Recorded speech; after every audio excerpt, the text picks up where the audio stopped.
Hello everyone, welcome to G N Edusphere. आज हम class 10 science chapter 1 chemical reactions energy equations को NCERT के according line by line detail में समझेंगे।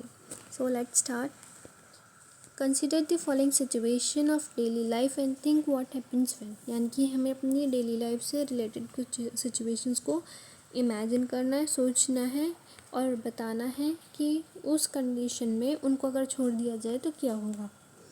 तो सबसे पहले है milk is left at room temperature during summers. यानी कि दूध को जब रूम टेम्परेचर पर समर में छोड़ दिया जाता है ऐसे ही तो क्या होता है। An iron tava pan nail is left expose to humid atmosphere. यानी कि आयरन का तवा पेन नेल को अगर ह्यूमिड एटमोसफेयर में छोड़ दिया जाए तो क्या होगा। ह्यूमिड एटमोसफेयर यानी कि नमी वाला मौसम, जैसे कि बारिश का होता है। ग्रेप्स गेट फर्मेंटेड, यानी ग्रेप्स क्या हो जाते हैं, फर्मेंट हो जाते हैं। फर्मेंट का मतलब क्या होता है, चीज़ों का सड़ जाना, सड़ के अल्कोहल में चेंज हो जाना। फूड इज़ कुकड, यानी कि जब खाना बनता है, कुक हो गया है तो क्या होता है। Food gate digested in our body, जब फूड हमारी बॉडी में क्या हो जाता है, पच जाता है, यानी कि डाइजेस्ट हो जाता है। और वी रिस्पायर, यानी कि जब हम क्या करते हैं, रेस्पिरेशन है कि सांस लेते हैं। In all the above situation, the nature and the identity of the initial substance have somewhat changed। यानी कि ऊपर की सिचुएशन में जो नेचर है और जो आइडेंटिटी है इनिशियल सब्सटेंस की, यानी कि जो पहचान है पहले सब्सटेंस की, वो कुछ ना कुछ बदल जाती है। We have already learned about physical and chemical changes of matter in our previous classes. यानी कि हमारी जो पहली क्लासेस हैं, जैसे 9th 8th 7th, इसमें हमने पढ़ा है फिज़िकल और केमिकल चेंजेस के बारे में कि मैटर में फ़िज़िकल और केमिकल चेंजेस क्या क्या होते हैं और कैसे कैसे होते हैं। Whenever a chemical change occurs, we can say that a chemical reaction has taken place। यानी कि केमिकल चेंज कब बोलेंगे कि केमिकल चेंज हो गया है, जब कोई केमिकल रिएक्शन हो चुकी हो। और फिज़िकल चेंज में कोई भी केमिकल रिएक्शन नहीं होती है। You may perhaps be wondering as to what is actually meant by chemical reaction।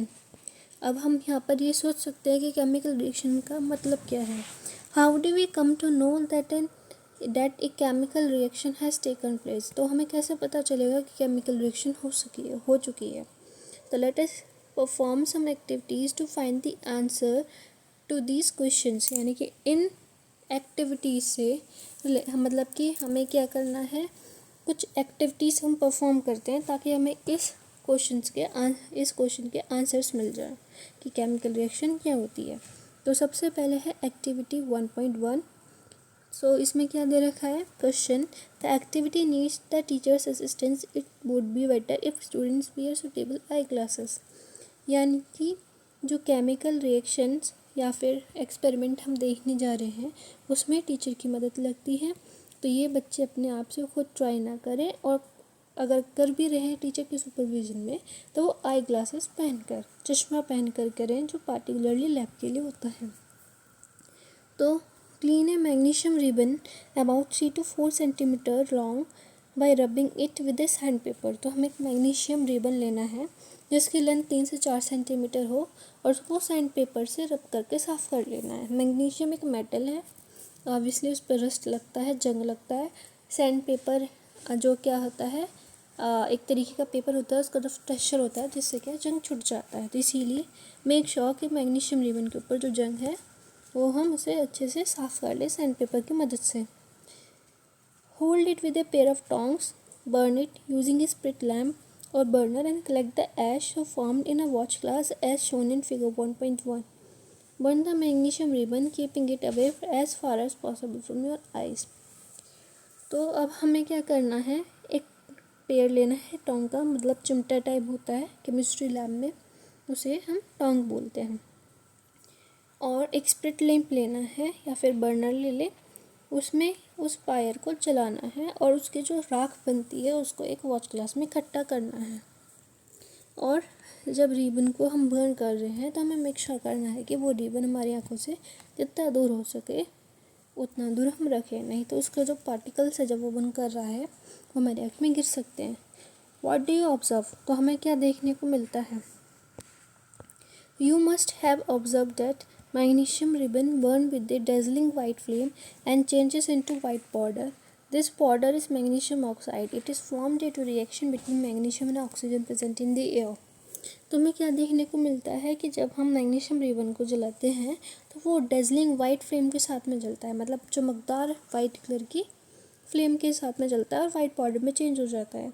और ये जो पाउडर है जो बन रहा है उसे हम क्या बोलते हैं, मैग्नीशियम ऑक्साइड बोलते हैं। और ये कब बनता है, जब मैग्नीशियम और ऑक्सीजन एयर के प्रेजेंट में रिएक्शन करते हैं। सो यहाँ पर अगर आप देखें तो यहाँ पर ये टोंग्स हैं और यहाँ पर ये हमारा एक फ्लेम है और उसमें हम इसको बर्न कर रहे हैं मैग्नीशियम के रिबन को। और यहाँ से क्या है, वाइट कलर का जो पाउडर है वो इस डिश में आके गिर रहा है जो कि मैग्नीशियम ऑक्साइड है। तो यहाँ पर क्या हो रहा है, ये मैग्नीशियम वायर एयर के प्रेजेंस में बर्न हो रहा है और बर्न होकर वहाँ पर मैग्नीशियम ऑक्साइड बन रहा है। अब activity 1.2, take a lead nitrate solution in test tube, add potassium iodide solution to this, what do you observe. तो हमें लेड नाइट्रेट सोल्यूशन लेना है एक टेस्ट ट्यूब में, उसमें पोटाशियम आयोडाइड का सोल्यूशन डालना है और फिर हमें बताना है कि क्या होगा। सो लेड नाइट्रेट एक कलरलेस सोल्यूशन है एंड पोटाशियम आयोडाइड भी कलरलेस है, लेकिन वो अगर कुछ देर के लिए ऐसी ओपन एयर में छोड़ दिया जाए तो आयोडीन के कारण अपना कलर चेंज कर लेता है। बट दोनों ही लेड नाइट्रेट सोल्यूशन और पोटाशियम आयोडाइड सोल्यूशन कैसे हमारे कलरलेस है। उन दोनों को अगर हम मिक्स कर देंगे तो उससे हमारा एक नया कंपाउंड बनता है जो कि लेड सेकेंड आयोडाइड होता है, जो येलो कलर का होता है। तो यहाँ से हमें क्या देखने को मिला कि जो ओरिजिनल कंपाउंड्स हैं वो कलरलेस थे, बट एक नया कंपाउंड बना जिसका कलर क्या है, येलो है। Now activity 1.3, take a few zinc granules in a conical flask और a test tube, add dilute hydrochloric acid or sulfuric acid to this. Question, handle the acid with care. Do you observe anything happening around the zinc granule? Touch the conical flask or test tube. Is there any change in its temperature? तो हमें कुछ zinc के granules लेने हैं एक conical flask में या फिर टेस्ट ट्यूब में भी ले सकते हैं। उसमें हमें डाइल्यूट HCl यानी कि हाइड्रोक्लोरिक एसिड और सल्फ्यूरिक एसिड डालना है। अब यहाँ पे क्वेश्चन दे रखा है कि हमें एसिड को बहुत केयर के साथ में हैंडल करना है। वो क्यों दे रखा है, क्योंकि जो हमारा हाइड्रोक्लोरिक एसिड होता है और सल्फ्यूरिक एसिड होता है ये स्ट्रॉन्ग एसिड होते हैं और इनके से हमारी स्किन के कांटेक्ट में आए तो वहाँ पर ये बर्न कॉज कर सकते हैं। तो जब हम जिंक ग्रेन्यूल्स के अंदर हाइड्रोक्लोरिक एसिड या सल्फ्यूरिक एसिड डालेंगे तो क्या होगा, जिंक ग्रेन्यूल के आसपास हमें वो चेक करना है। तो यहाँ पर फिगर दे रखा है, फिगर 1.2। तो यहाँ पर ये डाइल्यूट सल्फ्यूरिक एसिड डाला है और उसमें जिंक ग्रेन्यूल्स है और ये कॉनिकल फ्लास्क है। तो ये पर एक ग्लास ट्यूब दे रखी है ताकि जो यहाँ पर कंपाउंड फॉर्म हो रहा है या फिर जो भी एलिमेंट वगैरह है वो यहाँ से बाहर जा सके, गैशियस कंपाउंड स्पेशली। सो यहाँ पर जब सल्फ्यूरिक एसिड को जिंक ग्रेन्यूल के साथ में रिएक्ट कराएंगे तो वहाँ से हाइड्रोजन गैस की फॉर्मेशन होगी, इसीलिए जिंक ग्रेन्यूल के आसपास हमें बबल्स देखने को मिलेंगे जो ऊपर की तरफ को मूव कर रहे होते हैं। तो यहाँ पर क्योंकि हाइड्रोजन गैस की फॉर्मेशन हो रही है जो क्या है इस ग्लास ट्यूब की मदद से बाहर जा रही है और उसको हम किसी भी एक सुटेबल सिलेंडर वगैरह से कनेक्ट करके उसको कलेक्ट कर सकते हैं।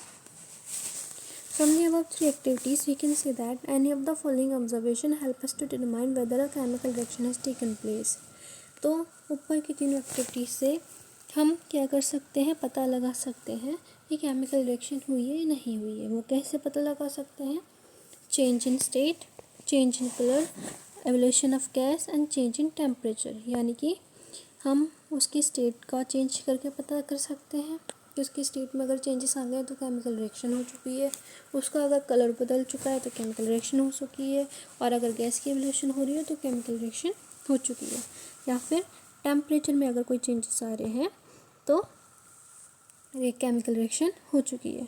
तो चेंज इन स्टेट कैसे हुआ था, यहाँ पर सबसे पहले तो जब हमने क्या करा था, एक्टिविटी हमारी जो 2 थी उसमें क्या था, लेड नाइट्रेट और पोटाशियम आयोडाइड को जब हमने रिएक्ट कराया था तो वहाँ से लेड सेकेंड आयोडाइड की फॉर्मेशन हुई थी जो क्या था, हमारा येलो कलर का कंपाउंड था। ठीक है। तो यहाँ से क्या है, उसका कलर चेंज हो गया था।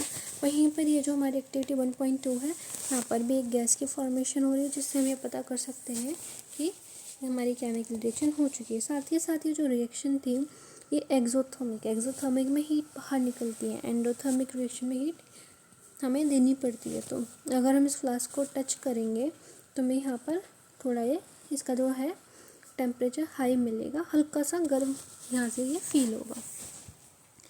As we observe the changes around us, we can see that there is large variety of chemical reaction taking place around us. We will study about the various type of chemical reactions and their simple representative in this chapter. तो यहाँ पर हम क्या देखने वाले हैं, सबसे पहले तो यहाँ पे हमने क्या देखा कि ये अपने आसपास के हमारे आसपास क्या है, बहुत सारे ऐसे चेंजेस होते हैं जिसमें केमिकल रिएक्शंस होती रहती हैं। तो हम इन मतलब ये जो हमारे आसपास जो भी केमिकल रिएक्शंस होती रहती है वो कितने तरीके की होती हैं, इसके बारे में जानेंगे इस चैप्टर में। और उनके सिंबॉलिक रिप्रेजेंटेशन के से हम सिंबल्स के थ्रू कैसे क्या कर सकते हैं, रिप्रेजेंट कर सकते हैं। अब chemical equations. Activity 1.1 can be described as when a magnesium ribbon is burnt in oxygen, it gets converted to magnesium oxide.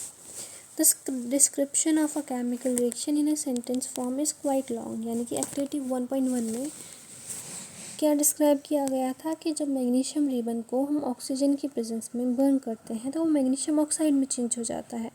अब इस डिस्क्रिप्शन को हमें ये जो डिस्क्रिप्शन है केमिकल रिएक्शन की, ये सेंटेंस में काफ़ी बड़ी है। अब इसको लिखने की शॉर्ट फॉर्म तो होनी चाहिए, तो जो सिंपलेस्ट फॉर्म है इसको लिखने की वो वर्ड इक्वेशन है। और वर्ड इक्वेशन में हम कैसे करते हैं, नाम लिख दिए कंपाउंड्स के और प्रोडक्ट के लिख दिए।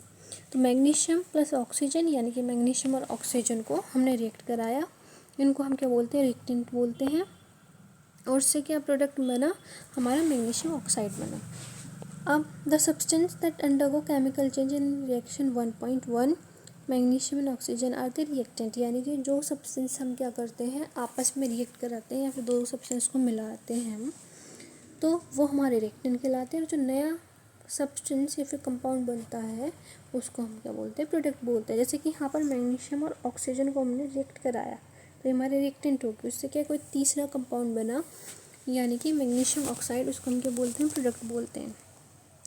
ए word equation show change of reactant to product through an arrow based between them, यानी कि जो वर्ड इक्वेशन है वो चेंज बताता है रिएक्टेंट का कि वो रिएक्टेंट्स प्रोडक्ट में चेंज हो गए हैं और एक एरो की मदद से। जैसे कि यहाँ पे मैग्नीशियम प्लस ऑक्सीजन था और एरो क्या बता रहा है हमें कि प्रोडक्ट बन गया है, और क्या प्रोडक्ट बना है वो हमारा इधर हो गया। तो जो रिएक्टेंट्स होते हैं वो हम स्पेशली हमारा लेफ्ट हैंड साइड रखते हैं और जो प्रोडक्ट होता है वो हमारा राइट हैंड साइड होता है। तो the reactants are written on the left hand side LHS with the plus sign, मतलब जो भी रिएक्टेंट है, ज़रूरी नहीं कि हमारे पास एक रिएक्टेंट हो, हमारे पास 2, 3, 4 रिएक्टेंट भी हो सकते हैं। तो जो हमारा रिएक्टेंट है हम स्पेशली लेफ्ट हैंड साइड पर रखते हैं और एक साथ उनको मतलब मिक्स करें तो उसके लिए हम प्लस साइन का यूज़ करते हैं उनके बीच में। Similarly product are written on the right hand side with the plus sign between them, the arrow head points to both the product and show the direction of the reaction. अब उसी तरीके से जो प्रोडक्ट है कि वो ज़रूरी नहीं कि एक ही बने, एक से ज़्यादा बन सकते हैं, तो उनको भी हम प्लस साइन से ज्वाइन करके लिखते हैं। अब जो एरो हेड होता है वो हमेशा प्रोडक्ट के साइड में होता है, जो हमें ये बताता है कि रिएक्शन किस तरफ को हो रही है। मतलब कि जैसे कि यहाँ पे जो रिएक्शन एरो है वो किस तरफ है, राइट हैंड साइड की तरफ है, यानी कि मैग्नीशियम और ऑक्सीजन मिलकर हमारा मैग्नीशियम ऑक्साइड बना रहे हैं, यानी कि ये हमारी फॉरवर्ड रिएक्शन हो गई। आज के लिए बस इतना ही। अगर आपको वीडियो अच्छा लगा हो तो लाइक, शेयर एंड सब्सक्राइब ज़रूर करें।